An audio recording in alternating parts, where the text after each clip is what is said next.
The Tabletop TV program is for mature audiences only. Okay, cameras are rolling. We're live in 3, 2... Thanks for tuning in to Tabletop TV. Welcome back to Tabletop TV, the first TV channel to ever broadcast a story about a fellowship transporting a source of great magical power to the top of a mountain. I'm Reed B, and I will be your host and game master for this evening. Players, sound off. I popcorn to Sid. Hi, I'm Sid, and once again, I will be playing Marianne! And I will popcorn to Colton. Hi, I'm Colton, and I will once again be playing Tulpa.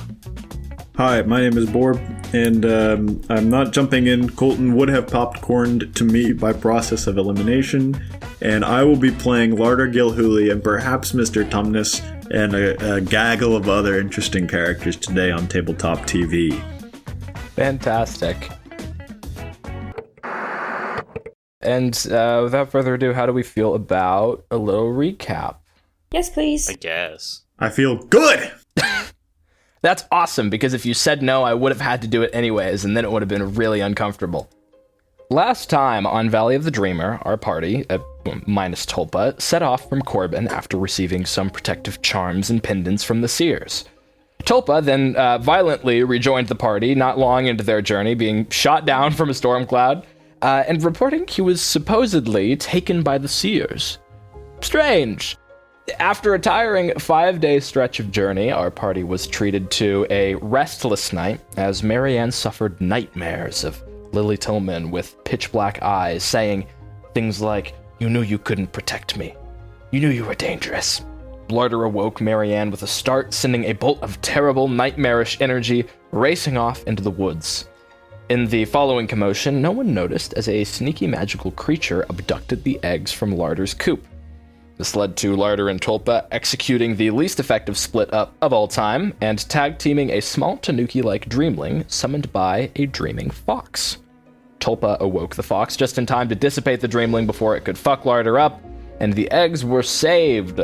After all this was over, Marianne was able to return to a peaceful and dreamless sleep with the help of some special tea from Mr. Tumnus. And Tulpa experienced real sleep for the very first time, which he actually got rewarded a little bit of experience for because of an ability he picked up. Yes. And that is where we left off last. We return to the world of Atlas, in a strange, liminal place. Larder, you wake up, pull yourself out of bed, look around. You're not at the campsite anymore. Would you like to describe where you find yourself and what this room looks like? I'm in a big one-room building made of a local wood, and it is stocked top to bottom with bookshelves, each of which contains an overflowing binder of scrolls. It's sort of a library. It looks very disorganized. There's a couple of chickens walking around on the floor. There's a little kitchenette. But the main floor-to-ceiling scrolls, tomes, each of which records anecdotes from the people that he has known and from his personal experience. Everything that Larder knows is recorded in this room. As you look around and wipe the sleep out of your eyes, slip into your little slippers by the bedside, there's a door ajar, the opposite end of the room, creaking open, and through it, golden light. The chickens all give the door a wide berth, clucking in agitation as they step away. And through this door, you can just hear faint sounds of, "Larder, Larder, Larder, come here, Larder, Larder, Larder, if you don't, Larder." And just like a bunch of different like memories of people saying your name. There y'all are at. Larder will go over and open the door. As he does, many papers flutter out. You open it, and it's like kind of like a teenager who is hastily trying to clean their room by shoving a shit ton of things into a closet. Just an avalanche of paper and scrolls and stuff collapse and wind up to your ankles. Oh, yeah. And through this door, it has an opening that has perhaps never been here before if you've dreamt this room previously. Like someone took a saw and just cut out the back of this closet.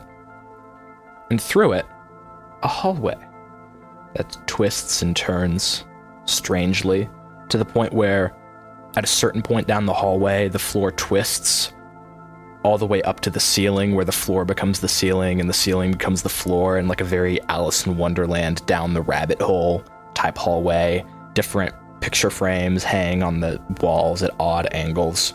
Each of the picture frames displays a moment or a memory from your life. Oh my god, it's a Morbius hallway. Was this in Morbius? I ask with fear in my heart. It's not Morbius. He's fucking with you, Reed. It's Mobius. I see the connection now. Haven't watched Morbius, was really worried I was paralleling this shit on media. Yeah, and at the other end of this hallway, another door, a little bit more ajar, this time bright golden light seeping through, and you hear clearly now from the other side. Larder. Huh. Larder knocks on the door. You walk down the hallway, gravity kind of bending at your very whim, and it's made clear to the audience here, this is certainly a dream of Larder's. Just the way everything is working and moving. Larder walks down the hallway, defying gravity, walking up, the wall, the ceiling, all the way back down to the floor. You walk by a couple picture frames that display moments from your life, memories that you think about semi-frequently. Well, what are one or two of the picture frames you pass by? What are some of the photos on the wall? When I got married, and when my daughter was born, and when I inherited the cockbox. Those three are in rapid succession to each other, implying equal amount of importance. Oh yeah. In fact, the last one is a little bit bigger. Yeah, there's a photo of you hanging on the wall shaking the hand of your uncle, was it you inherited this from? Was it father? Couldn't tell you. I think it was my uncle. The president. Yeah, the president of the Gillhooley clan shaking hands with Larder Gillhooley in frame. Obama Gillhooley. The canon name of the patriarch of the Gillhooley clan. You finish walking down this hallway, creak open that door at the end. And as you do that, you step through the door, and all of a sudden, as you step out the other side, we cut to you opening on the other side. And you are wearing the clothes you were just previously the other day. You're no longer in your pajamas. You're in your normal Cockard's uniform. And you step into a large circular room. The size of it is what strikes you first. Really, really big circular room. Around the outside of this room are multiple doors, each framed between two pillars, and then the next set of two pillars has a door between it, and then the next set of two pillars has a door between it, all the way around the rim of this big circle. The middle of the room is a big marble round table, and the aesthetic of the place you're in now is very, very cathedral. Your footsteps echo as you walk. A lot of the sound reverberates through the room's, frankly, incredible acoustics. There's a large domed ceiling. And as you look up, you see mosaics on the roof depicting the kingdom of Atlas and three seers hovering in a blue sky above it. You look around a little more, and you see some other characters stepping out of doors on different sides of the room. You see a door open not far from here, stepping out. Mr. Tumnus. And then another door open. See Tom, the little bard who could, stepping out from a door. Another door opens, completely opposite from you. Grimbus Beerwout steps out of a door. Son of a bitch. As this happens, you begin to think, your mind begins to race. What's happening? And you feel that charm you got from the seers begin to give a warm glow. I believe you said yours was an anklet. Mm-hmm. So yeah, your anklet begins to hum with a slight warmth to it. Oh, shit. And some magic is certainly at play here. You see all of the other charms these people in this room are wearing are also glowing with a faint golden light. It seems as though maybe you have been brought here and you're dreaming. The final thing you notice is that above each of the doors you have walked through, there is a stained glass, like mosaic piece of art. Each of them quite fine in craftsmanship, works of art.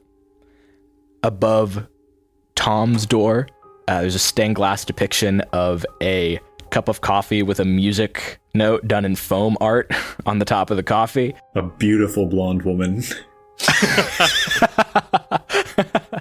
Yeah, there are concert dates at the bottom of the stained glass, which is strange. Above the door of Mr. Tumnus, there is a stained glass window depicting a broken crown, kind of what looks like a man falling from a seat of power. Above Grimbus's door, which is directly opposite yours in this big circular room, is a man standing alone on a small depiction of Earth, holding a sword and pointing it outwards across the room towards your door. And as you turn around and look up, as I imagine curiosity may incline you to do, you see above your door, there's a stained glass depiction of what looks like a small version of you, or a cockard of some kind with a crook, sitting atop a rock on a very small orb around this small zoomed out Earth-like orb you're sitting on. Multiple chickens run around it, but people as well. And it looks like a depiction of you tending your herd, but also tending the community around you. To your left, you see a door that has remained closed with stained glass of a marionette above it. But that door currently has no light flowing out from behind it and seems to be completely locked. That probably means nothing, by the way, for me. I'm sure that's fine. And adjacent to that door... Sorry, Borb is sending me multiple DMs that it's actually called a flock and not a herd, and that I can't move on until I rectify my mistake. It's simple. I heard the flock. Herd is a verb in this sense. The verb flock meaning something different.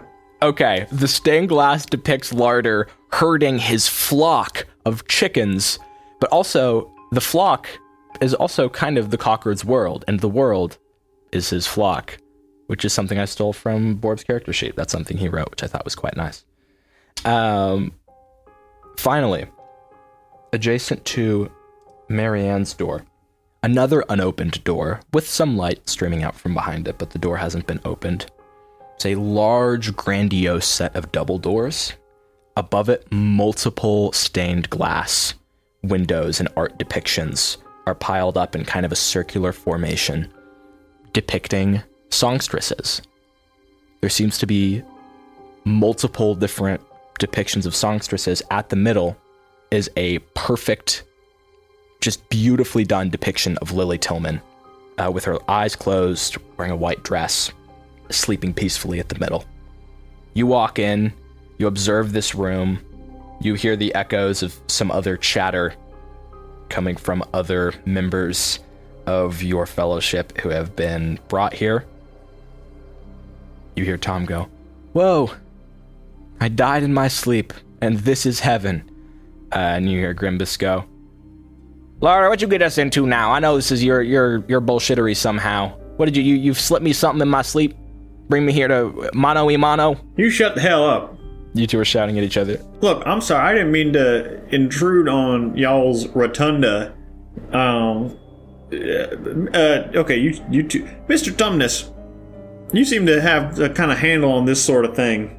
Do you know what's going on? Is this me or you, Borb? Because I have an answer, but I didn't want to... If you had something primed, I don't want to step on it. Indeed.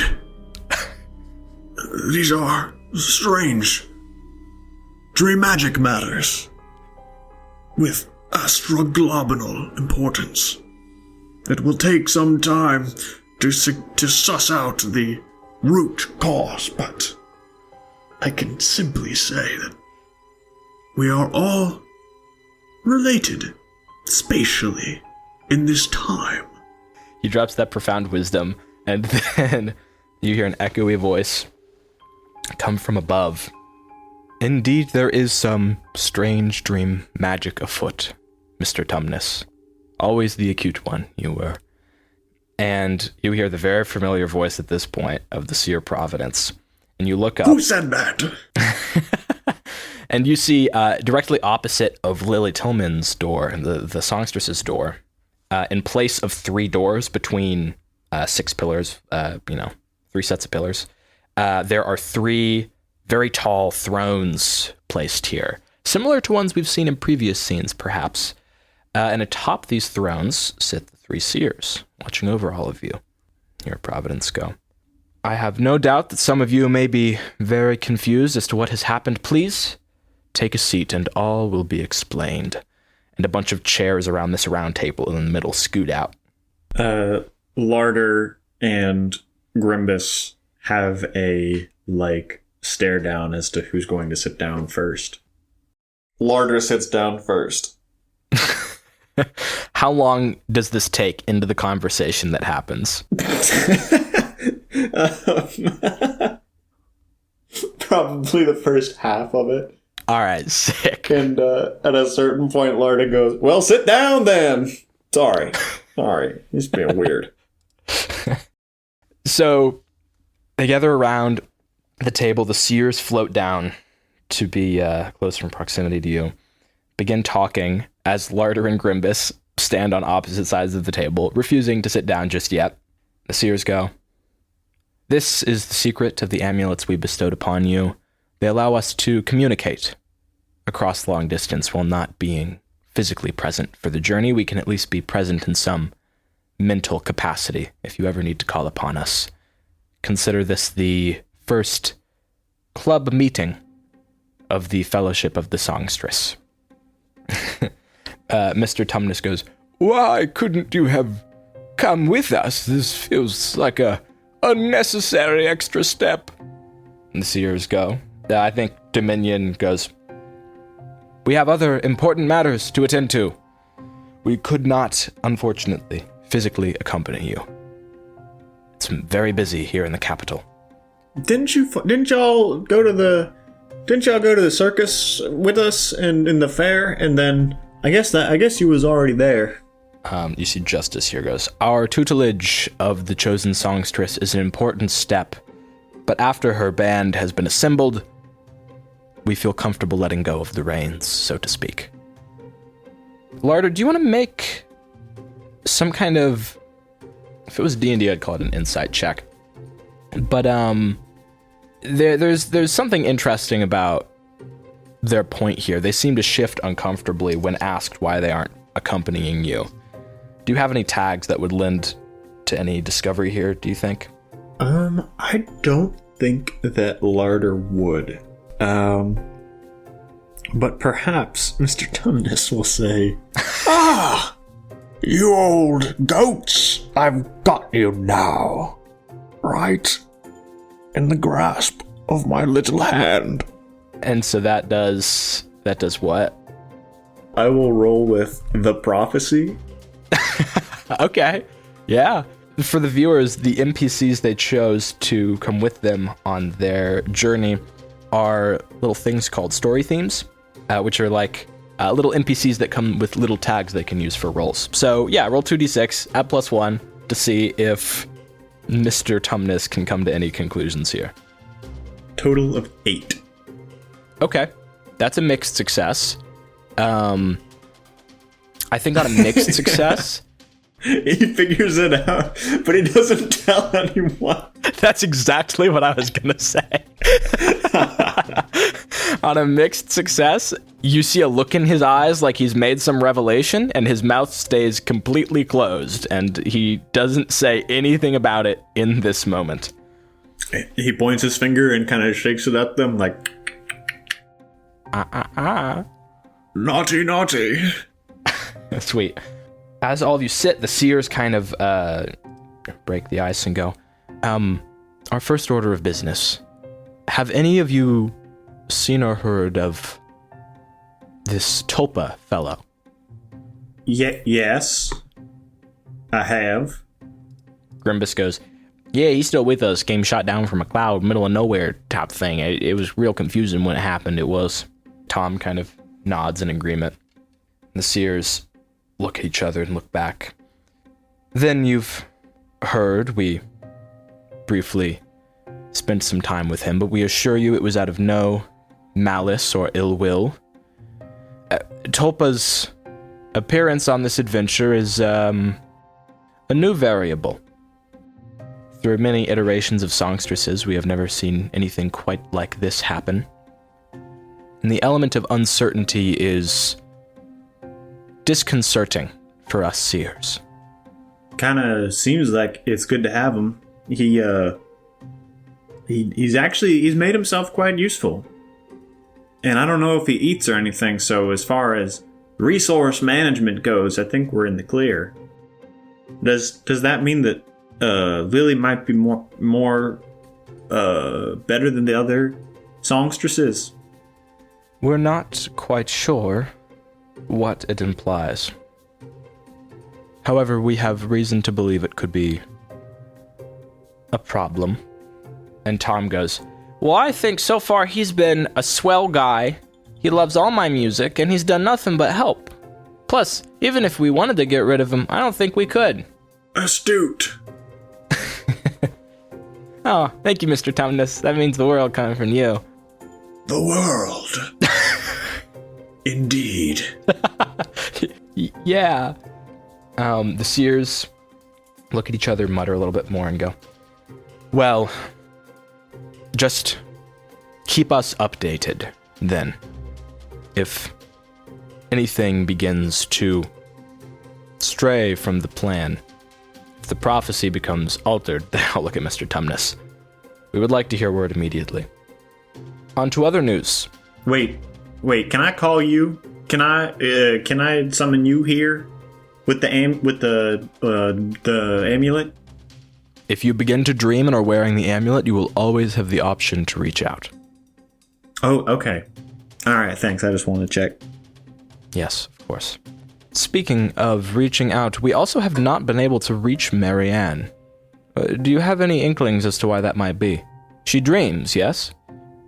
Yeah, she was having some bad dreams the other day, and then one of them came out and ran around for a bit. Scratched me up good.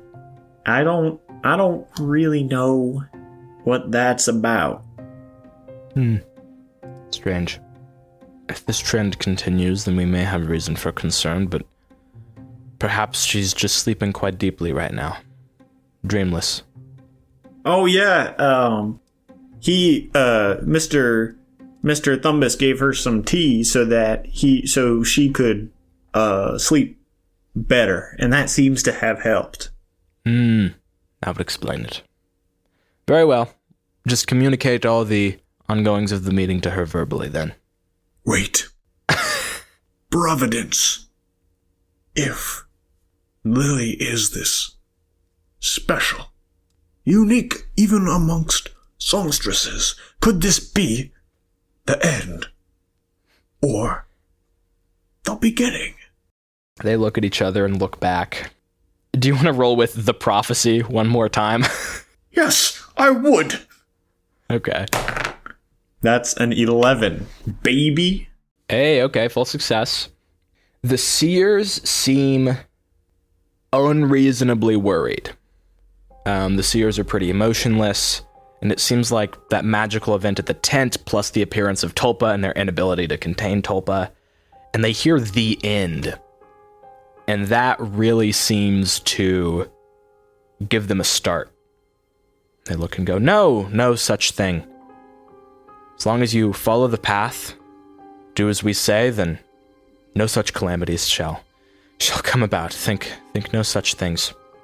Larder, looking around the room, you see the seers have kind of positioned themselves, floating in the air with their billowing robes, to obscure a part of the wall from a lot of other people sitting at the table.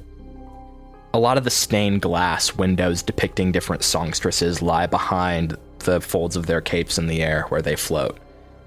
And as they begin to move around, slightly more agitated, looking at each other, you catch a glimpse and see all of the windows depicting previous songstresses, all 7, except 1, are lit. There is one window that seems to have been shattered, depicting, if you're counting in order, it seems to be depicting the 4th songstress. So in their agitation, I think you notice that detail about the room. The songstresses get quite upset. They go, no, think no such things. The situation is under control. And the meeting from there proceeds. And you talk about many things that have happened upon your journey so far. You say, oh, mile 5, we rested for camp, you know. Day 3, we encountered a dreamling, you know, and you just kind of give them a play-by-play, and they nod the entire time, offer words of advice occasionally. And then I saw the fortune teller, and then there was a hopscotch race with some real assholes. You should probably look into that. I think they're probably on drugs or something. And then we kind of walked around a little bit later on and so on. And then this fucker, Grimbus. I won't hear nothing about that. I won't hear nothing about that. You have done nothing but tread on my legacy since you have arrived in this wretched place. Leave. Leave then. I would if I could. Providence, I would like to leave. I do not know how. If I could storm out, I would. Dominion, would you obliterate this man? And as you say that, Dominion goes, I believe our meeting for the night has concluded. I hope you slept restfully. And as they say that, you wake up in your sleeping bag. And cock-a-doodle-doo of roosters inside of the cock box going off simultaneously. All of you awake. Bright and early, ready to continue your travels. What dreams may come must give us pause. There's the rub.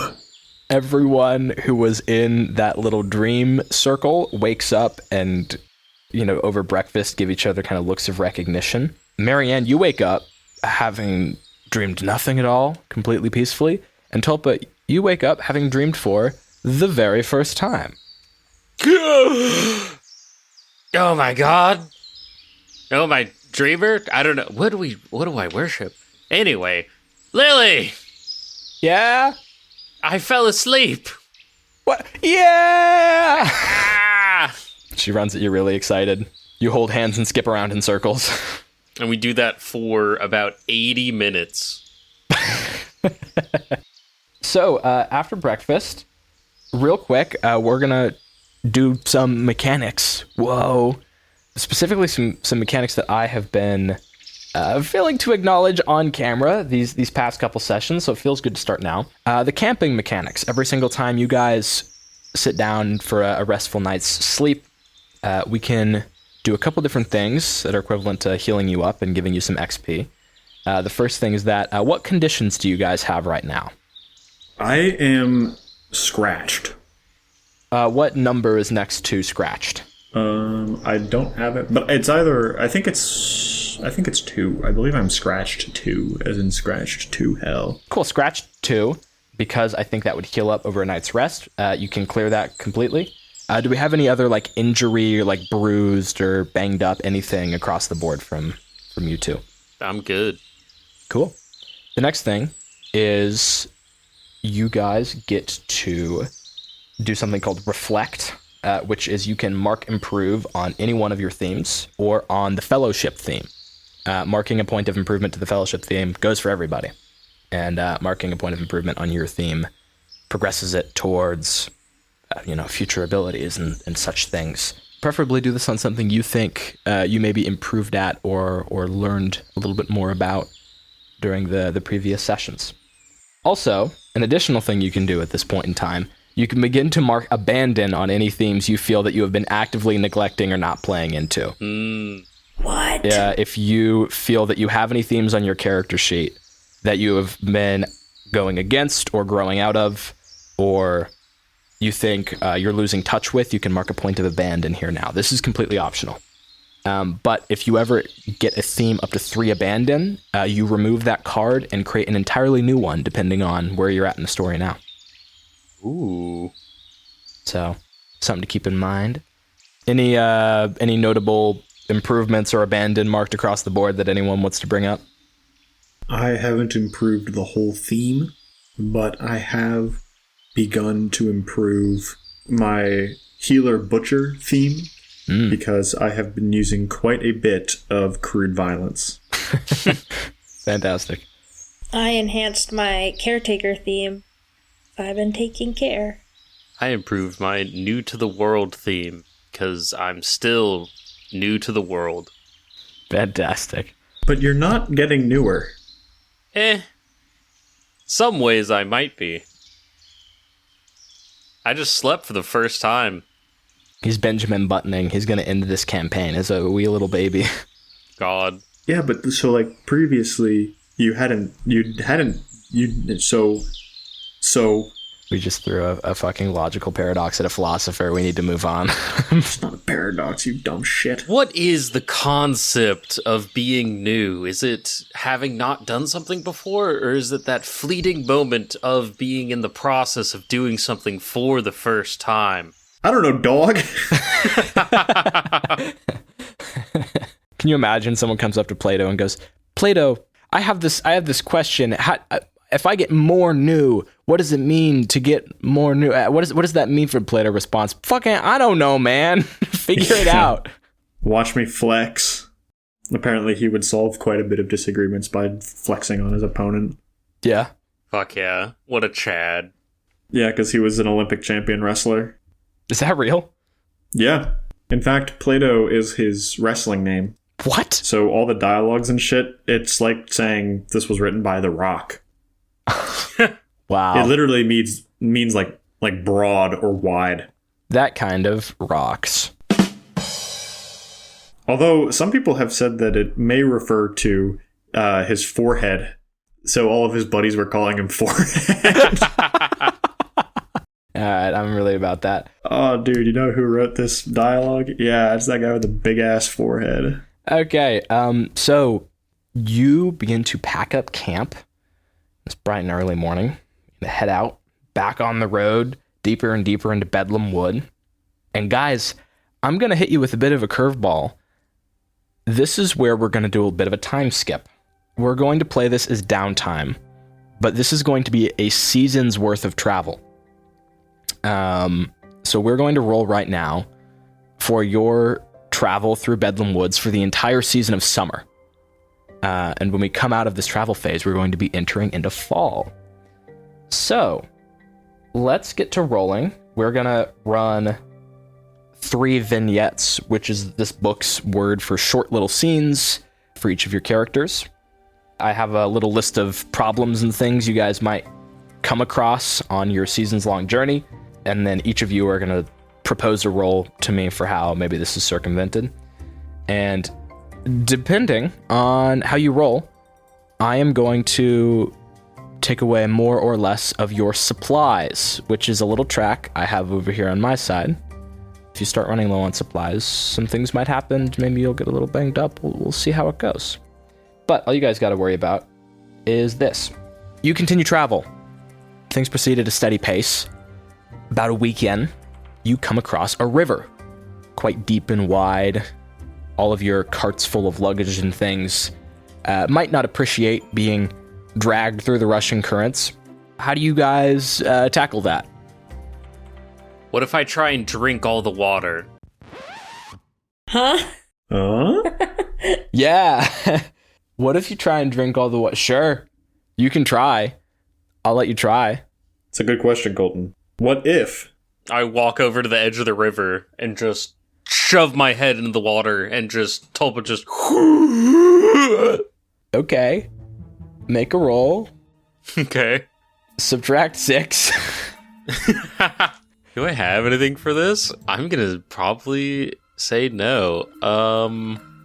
Trying something new. I've never tried this before. Yeah. Yeah, appropriate, certainly. Okay. Can I also use naive because this is a stupid thing to try? Absolutely. Fucking absolutely. All right, 2d6 +1 -1 -6. Yeah. All right. You're not going to believe it, Reed. I failed. I got a 3. Okay. You stick your head in, and Tulpa, for the first time, you experience the sensation of drowning, which is not something you knew was possible. But as you stick your head under the water and open your mouth as wide as you possibly can, facing the direction the current is flowing, suddenly you feel just a fire hose amount of water being blasted down the back of your throat. And it feels really, really bad, and you can't make it stop. And you begin to get swept away by the current. Who grabs Tulpa as he is violently dragged downstream? I will grab Tulpa. I will do it. You could just wait. Oh, you know what? Actually, yeah, you're so right. Let's just wait. He'll be back. So I'm gonna grab Lily and keep her next to me. Lily goes, Marianne, are we gonna see Tulpa again? This looks really bad. Yep. No, he'll be back soon. Don't worry. Just don't go anywhere. You guys watch Tulpa get violently flushed downstream. Just carted away, bobbing in and out of the water. Help! Oh, God! Tulpa, as you're bobbing in and out of the water, experiencing this new painful drowning sensation, you go over the edge of a waterfall. And you fall so long that eventually you see the ground with Lily Tillman on it coming back up under you. And Marianne and Larder, you just hear, Oh, God! Oh, guys, don't try to do that. Don't try to do that. Frankly, I'm surprised that didn't work. Tulpa just starts vomiting a comical amount of water. It's like a fire hose, just... Several live fish flop out of the stream. So you guys do eventually make it past this. It's inevitable that you make it past all of these challenges I'm about to throw at you. Unless you hit like double ones, then I might go like, let's stop and focus on this. One of you guys dies. It's a matter of how much effort and resources are soaked up on this journey.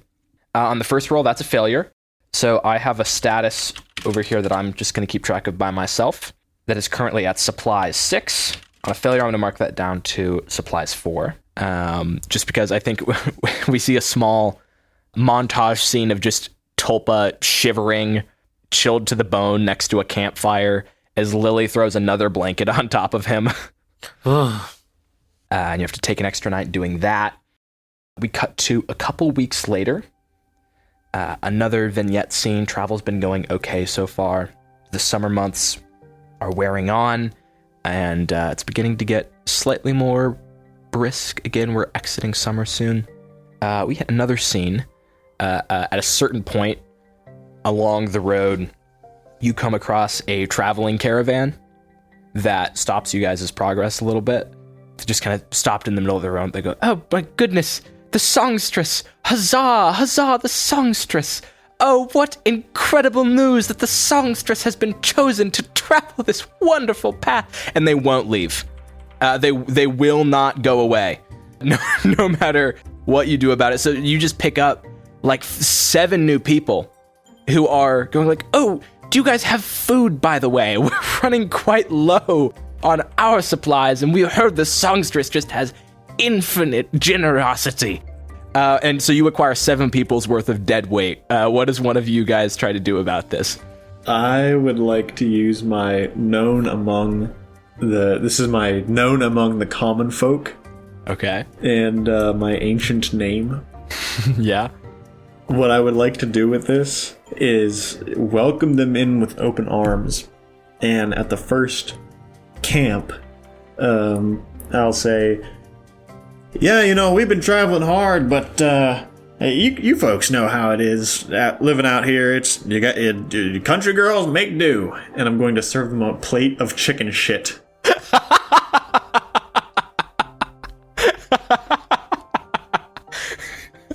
In an attempt to give them like food poisoning, or to like get them to think to make them think that we don't have any food and we've been roughing it and they don't want to hang out with us. Got it. I love this. Make a roll. What tags did you say? I think actually, so the reason I decided I wanted to use ancient name, when I picked that tag, I was thinking that I would be known and sort of respected throughout the land, you know? Maybe Larder Gillhooley is an odious name.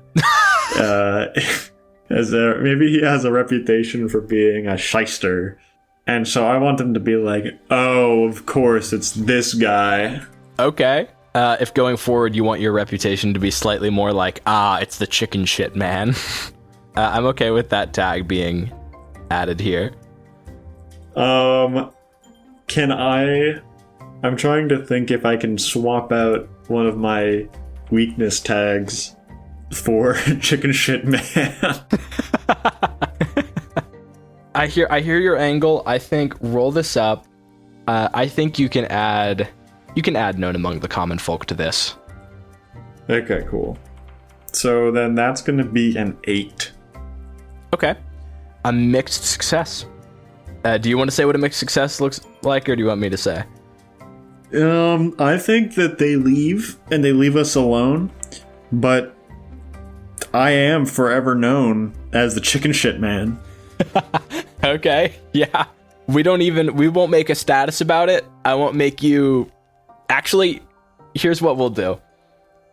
Let's mark this on your sheet. Next to known amongst the common folk, can you put parentheses chicken shit man? Yes, I'll do that. On your tag? Oh, should I just add a weakness tag, or? Yeah, you can add a weakness tag, sure. I'll do it that way. All right. So travel continues. The next morning, all 7 of these guys who were like previously really enthusiastic go, we've actually got a thing in a couple of days that we've really got to be at. We all got tickets. And so, we're actually gonna dip. But good luck on your journey, guys. All right, you're missing out. Yes, I'm sure we are. Tom, stop vomiting. It's time to go. And all of them kind of... They ate it. Blah. Travel commences. I'll say on a mixed success, I'm only going to mark 1 off of your supplies. Final vignette. Getting towards the end of this little montage. I think this problem is a bit more of an interpersonal one.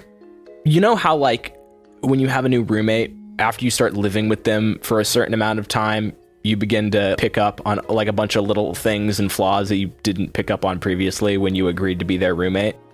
At this point in the travel, we've hit the step where the honeymoon period has ended, and some of you are starting to really get on the other's nerves. Grimbus Beerwout has had it up to here, and he's now refusing to walk within like a 30-foot proximity of Larder.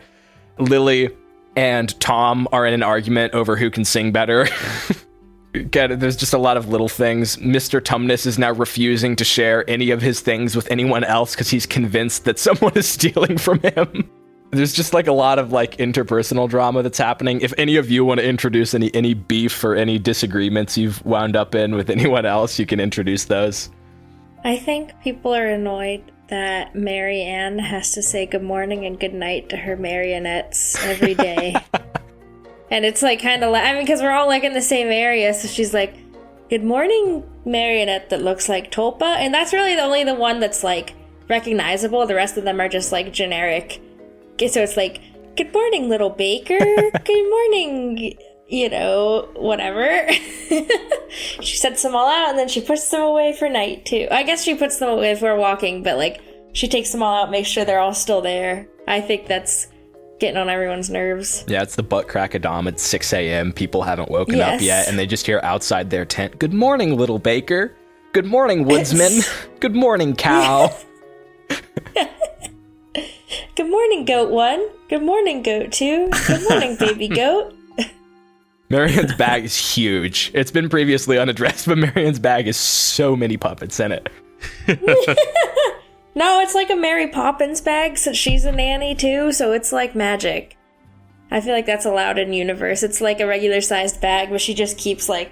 Maybe Lily keeps pulling shit out that you've never seen before, because she's a dreamer, and so you're just like, oh, okay, yeah.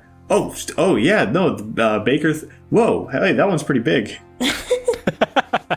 Yeah, ooh. Oh, hello, good morning, dinosaur? Full-size dinosaur marionette? Okay. I think Tulpa is actually insufferable after a certain amount of time because he's the roommate who you live with them, and then you very quickly realize that their parents didn't teach them how to do anything at all. Where it's like, he doesn't understand that personal property is a thing, and so he steals stuff for an amount of time, and then they have to like explain to him that no, it's like, this is my stuff, you don't touch this stuff. And then he goes through a period where he like volunteers to start cooking, and then he just fucks everything up. And they're like, no, that's not how you do it. And he's like, I thought you just like put a bunch of stuff in a pot and made fire under it. And then he like... Alternatively, he just doesn't cook because he doesn't get hungry. So he's like, I'm sorry, guys, I forgot about it. Yeah, we see just a quick montage scene of everybody going to bed upset and hungry because Tulpa was under the impression that you just had to light the fire and then food appeared. I thought that just is how it worked. So then the next night is when he just throws a bunch of shit together.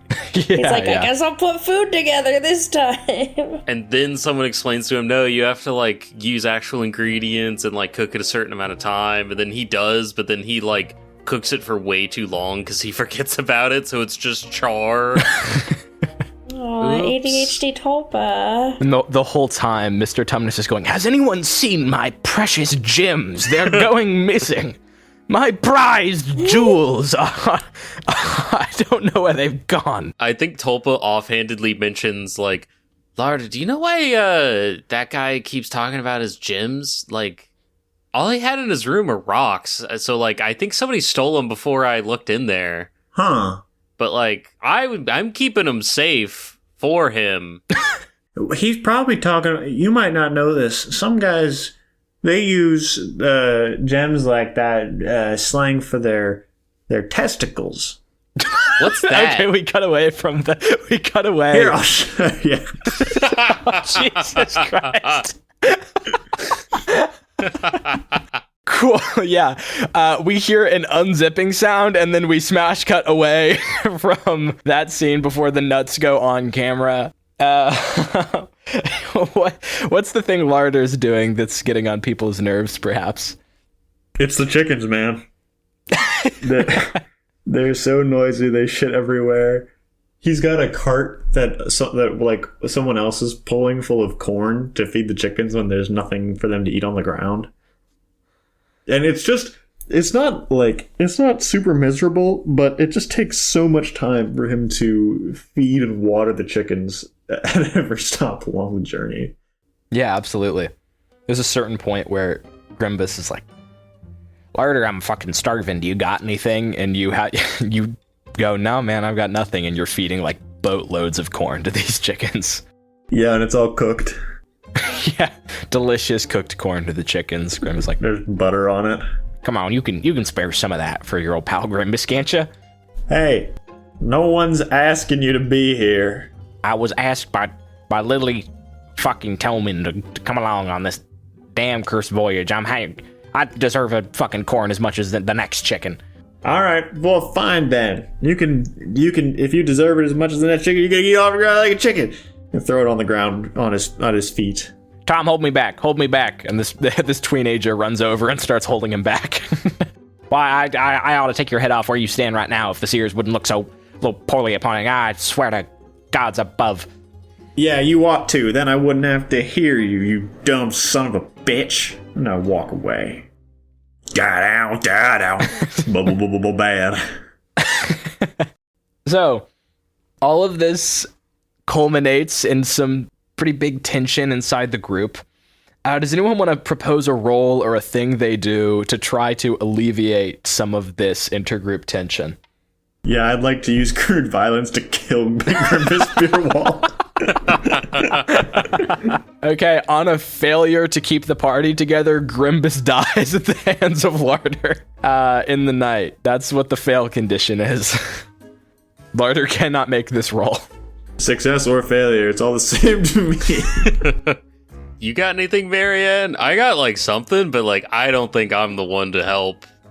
I would like to make a roll using my nosy tag to get into everybody's beef and figure out who's upset with whom. Uh-huh. So that we can resolve conflict and live in harmony. Okay. You want to use Nosy to learn the specifics of why everyone is mad at everyone and kind of do things to alleviate that. Yeah, I'll be like, and he took your what? And then I'll go to Tulpa and be like, hey man, you gotta give him his rocks back. You gotta give him his gems back. I gotta give him his testicles back? I'm sorry, did you take those? Larder told me that No, just the colorful rocks that you took. Those need to go back to him now, please. I don't think they should be colorful. Larder specifically said that they shouldn't have like a distinct color to them.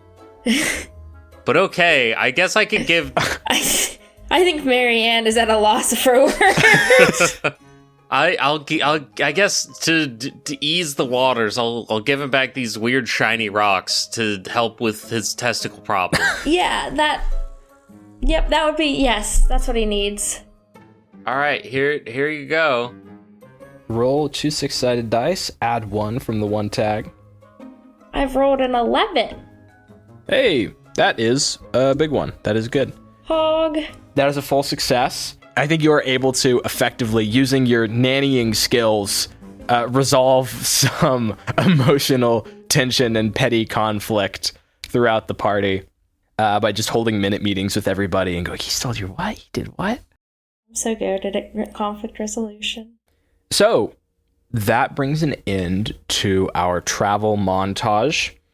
At the end of everything, you guys never had your supplies hit 0 from too many failed rolls, which means I'm not going to throw any like hungry or tired or terrible little conditions at you.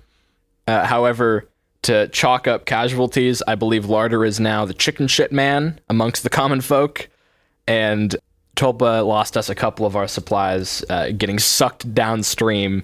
The party paused for a little bit, but it was never anything that pushed you over the edge, so you guys are making pretty steady time. We get a shot, a season later, after your departure, of beautiful autumnal trees with their leaves just beginning to drift off the branches and land on the heads and cockbox of your party. Beautiful reds and yellows decorate the path that you now walk, and it's a nice, brisk fall air. It's still at that wonderful temperature where it's like there's a little bit of a breeze, but it's not too hot, but it's also not quite too cold. We're in that real fall weather sweet spot where everything's gorgeous and the weather's really good. And as you tread this path, walking up to you, Marianne, tapping you on a shoulder, it's Mr. Tumnus. He goes, Marianne. Yes, hello, Mr. Tumnus. Yes, hello. I have news. Your nightmares. Are you still worried about them being a problem? If I were to tell you that I was running out of tea, how bad would that be? Would that be alarming? Well, I haven't had any nightmares since I started drinking the tea. I suppose the only way we can know for sure whether it is the, cause and effect is if I stop drinking the tea and they come back. It could be pure coincidence. So I guess we'll find out. Okay. You have the mind of a scientist. I appreciate that about you, Marianne. But how much do you have left, just out of curiosity? Well, it kind of snuck up on me, but he opens his bag and you look in and you just see a little bit more loose powder in the bottom of his satchel. About, a night or two's worth. Well, let's try not go... I'm treating this like a full-on medication. Let's not go full cold turkey on this. What if I do half doses for 4 days instead of a full dose for 2 days? And we'll see how that goes. I think we cut to the following day. This time your eyes have some bags under them as we walk. Last night you tried to kind of like half dosage in your teacup, and you slept all right, but you were there in that forest again really briefly. It was faint. It wasn't as scary. There weren't any bolts of nightmare energy. That's good. But as you weaned off the tea... We gotta do it again for the second night. Sometimes the first night's the worst. Okay. I think we cut again to the next day. You try half a cup of tea again. You try to half dosage. We're down to 1 complete serving left. And that night, nothing bad happened to Marianne, and she got such a good sleep. You're there in that forest again. Lily, gone from the campsite. Marianne, you knew you were dangerous. You knew about this. It's family history. Marianne, come on. Marianne, caretaker of the songstress. That's not right. Marianne, you're no different from your family, Marianne. And again, that image of Lily with the black eyes in the middle of the woods looking at you. This is what's bound to happen eventually. And you wake up with a start. You look down at your hands, and just a bit of a red sizzle of energy is like on your sleeping bag where your hands were touching the ground. Oh. The nightmare doesn't get worse from there. You took a little tea still, but the nightmare is still like persisting and getting worse as you wean further off the tea. Okay. I think one final cut, day 3 of trying to wean off the tea. Mr. Tumnus walks up to you. I'm cutting it to a quarter dose tonight. So that I have 4 more nights left. Okay, I see. Mr. Tumnus walks next to you and goes, the bags under your eyes have grown deeper, and I heard you muttering last night. How is the weaning going? When are you going to get more of this tea, Mr. Tumnus? Oh, I shouldn't, but, I suppose I do know a place, but... Good. It's a bit off... Nope, we're going there. Okay, it's a bit off the path, though. Nope, not that far. Okay. All right. It is made from the secretions of the grabula tree that only grows in copses at precisely 672 feet above sea level. It's remarkable. It's a botanical miracle. And yet, it is quite far from us as we are in the mountains. Well, it's not that far. I'm sure they have it at a store or something, so let's just go there. Preposterous! Mr. Tumnus actually says none of that, unfortunately, because I... He's lying. I hate to do that to you, Borb. He says it and then he goes, I'm just joking. Pulling your leg, spinning you a little yarn, which you may knit lies to tell other people as well. It grows in whatever the fuck Reed wants to say. I don't care. He goes, he's DM's fine. Mr. Tumnus looking straight at the camera, begrudgingly going, fine, Reed, tell me where it is. You comeuppance. Do you know where the trees are? The Dora episode. He looks at you and goes, well, I suppose it wouldn't hurt to take a minor detour. There's a field not far from here. Many of these hibiscus flowers grow. They're called the rem blooms, I believe. They're remarkably similar to a normal hibiscus, but a stark white, quite beautiful. It's just... Well, I suppose if we must. We must. Okay. Lily said so. Right, Lily? Lily is playing with Tulpa and looks around and goes, oh, yeah, whatever Marianne said. Okay, all right. Fellowship, we're making a left here, actually, not a right. Oh, wow, we're making the split off already. That's fine. I'm sure we won't have to go too far away. No, I suppose not. Not that far, just a day's journey in a different direction. Yeah, after about half a day's travel, break through the trees.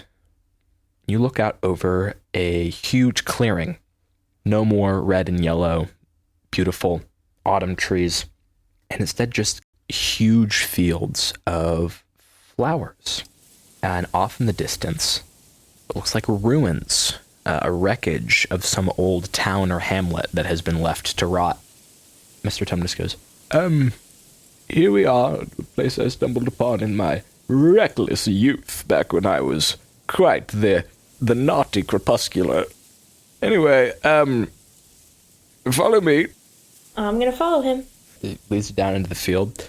And I should have mentioned, this field seems to be largely comprised of the same type of flower at different stages of development. This beautiful white hibiscus-looking flower blooming all over the field, coming up to about waist height.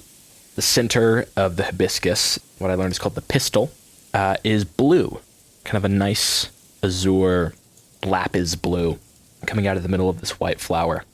And you are just in huge fields of this thing. And Mr. Tumnus goes, I'm going to need everyone to help me. We need a specific, not all of these will work. The tea needs flowers that are freshly bloomed. So look for the ones with the brightest blue color and bring them to me. I think this is going to be a check to harvest this resource. Also, here in this field, I think some of you, as you get deeper into the flowers here, get closer to the ruins of this town. It looks like ancient, like vines grown over it, flowers growing out of the tops of what were once buildings, just left here to rot. And yeah, I guess, what do you guys do? I roll my dice. Hell yeah. Start picking flowers. I would like to use my living off the land. Oh, very, very nice and relevant, yes. I've rolled a 9. A 9. Can you tell me how assisting in a roll works? Like, if I have a tag that I think is maybe helpful, can I give it to her, or how does that work? Yeah. Group checks in this game do typically work that way, where you go, I have a tag, can I lend it to a friend? What tag do you want to lend to Marianne here? Can I give Dreamling insight to, like, see if I get a specific vibe from any of these flowers that I think would, like, suppress dreams innately? That is an awesome suggestion, and exactly how this works. Yes, you can. Marianne, you get a +1 to your roll from Tulpa. I've rolled a 10. Whoa! The +1 got you exactly to a full success. Pog. You begin to move out through this very idyllic, dreamlike field. It looks almost like a screensaver. You look over some hills, and it's just the blue of the sky and white flowers rolling underneath it with their little blue pistils waving in the air. You begin to move with Tulpa, and as you touch some of these flowers, the strangest thing happens. You'll brush against a flower and hear in the back of your mind, oh, Marjorie, where are you going? Don't go too far into the field. You'll brush against another one, and you'll hear like a child's laughter. You'll brush against another one and go, oh, this way. Brush against one and hear a gunshot and be like, huh? That maybe happens at one point. There's a lot of flowers. Tulpa, using your Dreamling insight, I think you're able to figure out a little bit of what's happening here. It seems like because these flowers like to absorb dreams, and when they're eaten, they nullify dreams by kind of holding them inside of themselves. You feel like the flowers in this field maybe passively accrue dreams and thoughts from people who walk through it. As you kind of brush against some of the flowers, you're getting inklings of other people's stays here. Figuring that out, you're able to find flowers that exert no such memory or like no mental impression, which makes you think, oh, these are new. No one's imprinted a dream on these yet. And you begin to pick those flowers. And you get a basket of freshly bloomed rim blooms, pack it up, and on a 10, Tulpa and Marianne, I think you come across a rather strange flower in the middle of this field. A strange patch of flowers. where the rim blooms turn red, just in a small circle up ahead in front of you. Do you approach that circle at all? Yes. Yeah. You get a little closer.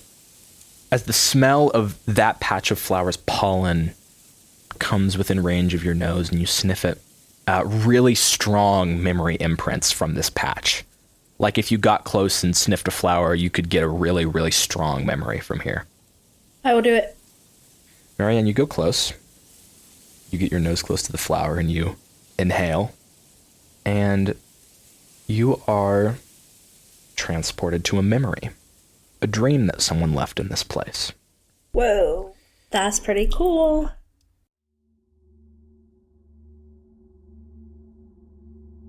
It's the same field, same location, nighttime. In the distance, the hamlet that is now ruins here is up in flames. Up in flames? You see a single figure bleeding out in this patch of flowers. Oh. Surrounded by currently white rim blooms, looking at the burning hamlet. It's a silhouette of a tall figure highlighted by the burning place. Eyes reflected by the light. The man bleeding out here in the field yells, screams, "No, get away from me, please. I'm sorry. I don't know what we did to anger the gods or nature or whatever you are, but I'm sorry." As it gets closer, you see a very tall humanoid figure that looks to be made of straw and thatch, with a huge hat which shadow obscures the finer details of their face, except for two glowing eyes with a red iris, tall, robed and red cloaked. The man goes, Witch, nightmare, just know that wherever you go from here on out, all of Atlas will hunt you. You are not welcome here. You are not welcome. We welcomed you among..." And the creature sticks a hand down and impales the man through the chest with sharp, nailed fingers. And he goes, "Grimani, we welcomed you." Did you say Grimani? He did, yes. That's my fucking name! And the man dies in the patch. The nightmare sets the man down and roams off across the countryside. That's weird. Don't know what that's about. Well, I don't know why it's got my last name. You snap out of the vision. Those were the final thoughts and dreams of the man who died in that field, absorbed through the roots of these flowers in his blood. Tulpa, do you follow Marianne and get a similar memory? Or does Marianne experience this by herself? I think Tulpa, if he's ever with Marianne, he follows her like a school child following his teacher. We're best friends! But I'm leaving it up to Marianne if she wants to, be alone for this moment. No, he could be there, because it could be happening, and I imagine they're, standing there in the dream, but, kind of invisibly, as you see in the media sometimes. But they're watching 16, and she just keeps looking at him like, "What? That's me. That's my name. This is crazy. That's my name. Wait, that's your name? I thought your name was Marianne. I've got two names. What the fuck? Do you have two names? Do I? You can. You can have my... You can become Tulpa Grimani. Does that mean this dream's about me? No, it's about me. Well, it's about that. It's about that. But that's you. That's me, but not me. No. Is it you in the future, you think? I'm trying to explain the concept of, heritage to Tulpa in this moment now, instead of thinking about what the dream means. So are you part scarecrow? Which one's a scarecrow? I thought one of these guys was filled with straw. I don't think so, unless I zoned out for that part of the dream. God is one of this man filled with straw? Yes, the tall figure did appear to be made out of thatch. I don't know what thatch was. That was the issue. Oh, it's like straw and grass and bundled prairie grasses and hay. Yeah, that guy is a scarecrow. Yeah. Weird that you didn't notice that. While Marianne and Tulpa are experiencing this very vivid hallucination, does Larder wander off anywhere in particular here? Larder is trying to stop the chickens from eating the hibiscus. Yeah, your chickens are going fucking crazy on these hibiscus flowers, eating them and then opening their beaks and reciting memories and dreams of people that left imprints on the flowers.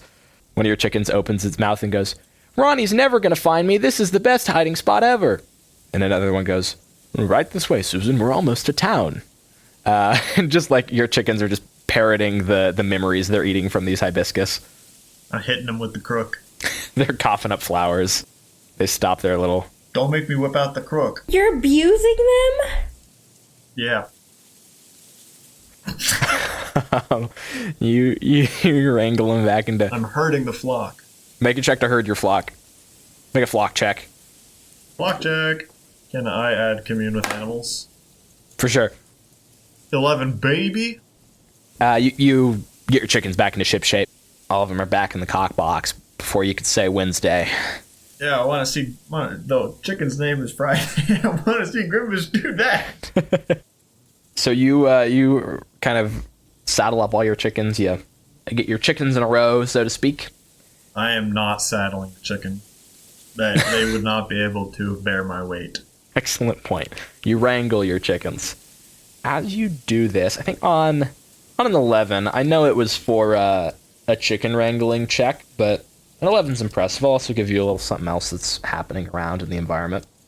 You see, off towards the ruin of this town, not too far from here, silhouettes of some people.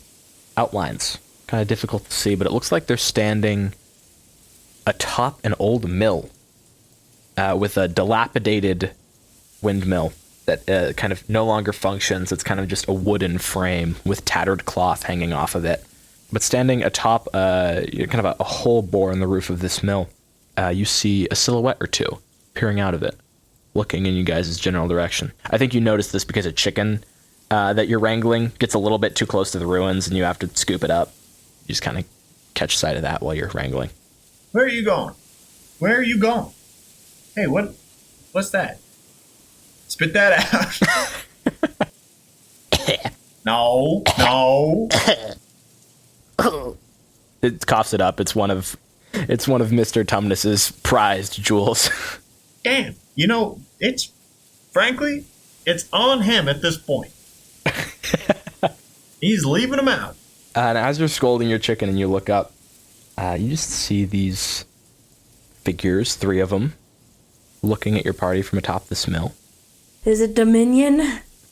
Dominions? It is not Dominion or any of the minions from the hit movie Despicable Me. Fuck. Oh my god, it's the 4th seer. We haven't heard about them at all this session. My balls.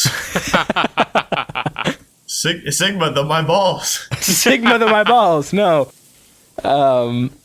3 figures in dark, tattered cloaks, each of them wearing strange headwear crudely shaped out of metal, like it was taken from buckets or wash basins and bent forcefully into the shape it now is, of closed eyes.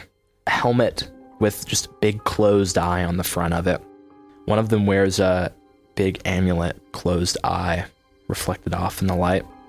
A third one seems to bear an entire mask covering their entire face of just a big closed eye. Just observing from afar your party. We're observing back from afar.